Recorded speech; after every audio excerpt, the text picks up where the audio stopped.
Gimana rasanya jadi monster yang paling menakutkan di negara lu? Bayangin aja, setiap orang ngomongin lu, media memberi lu julukan yang mengerikan.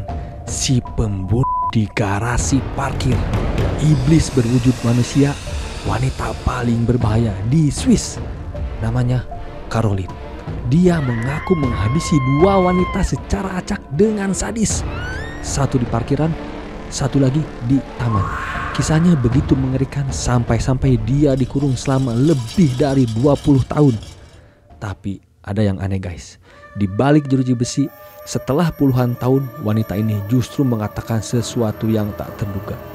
Katanya, orang-orang harus tahu kalau aku bukan orang gila yang tinggal di lubang, katanya. Seorang monster yang ingin kita lihat sebagai manusia. Ini bukan hanya cerita tentang pembantaian. Ini adalah cerita tentang kebenaran, persepsi, dan pertanyaan besar. Apa yang kita ketahui sebenarnya? Mari kita kembali ke tahun 91. Sebuah parkiran di pusat kota Zurich. Seorang wanita berusia 29 tahun baru saja mengambil gaun pesanannya. Denting sepatu haknya memecah kesunyian, tapi dia tidak sendirian guys. Tanpa peringatan, dia diserang. Ditikam sekali tepat di arteri utamanya. 3 menit kemudian polisi tiba. Tapi pelakunya sudah lenyap entah kemana. Tidak ada saksi mata yang jelas. Tidak ada motif, tidak ada senjata, dan yang paling penting tidak ada bukti fisik sama sekali.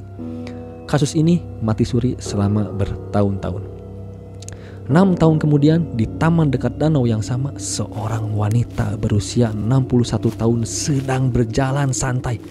Tiba-tiba seseorang mendekatinya dari belakang. Sebuah pisau karpet diarahkan ke lehernya.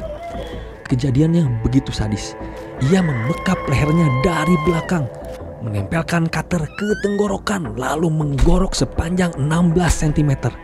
Ketika pisaunya patah, ia mengambil pisau butterfly dan menusuk lebih dari 30 kali guys. Pelakunya bahkan kembali untuk memastikan korbannya tewas dengan memukulkan batu ke kepalanya guys. Sekali lagi, tidak ada saksi, tidak ada senjata yang ditemukan, dan tidak ada DNA. 2 tragedi, 2 misteri. Polisi Zurich buntu. Sampai suatu hari seorang wanita muda masuk ke dalam radar mereka. Seorang iblis api dari Swiss Tengah yang baru saja ditangkap karena membakar puluhan gedung. Namanya Caroline.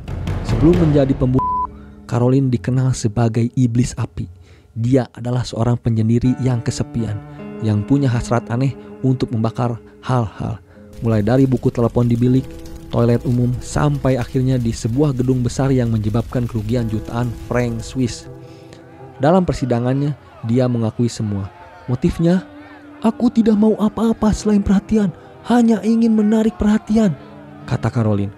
Aksi bakar ini memberi sensasi kejar-kejaran dengan polisi. Ia terpikat pada permainan kucing dan tikus dengan aparat. Tapi ada yang menarik dari pengakuan ini guys. Untuk satu kasus kebakaran di Emmenbrücke, dia mengakuinya padahal bukti menunjukkan sebaliknya. Pengadilan bahkan mencatat bahwa kepribadian cenderung sengaja memberikan kesaksian palsu. Nah, ini penting. Caroline punya pola. Dia suka mencuri perhatian, bahkan dengan cara mengaku melakukan sesuatu yang mungkin tidak dia lakukan. Kembali ke tahun 98, saat diinterogasi karena kasus pembakaran, Caroline tiba-tiba bercerita tentang mimpi buruknya. Mimpi menghabisi wanita dengan pisau. Detail yang diberikan ternyata cocok dengan 2 kasus pembantaian tak terpecahkan itu. Polisi terkejut dan Caroline pun mengakui semuanya. Kasusnya selesai.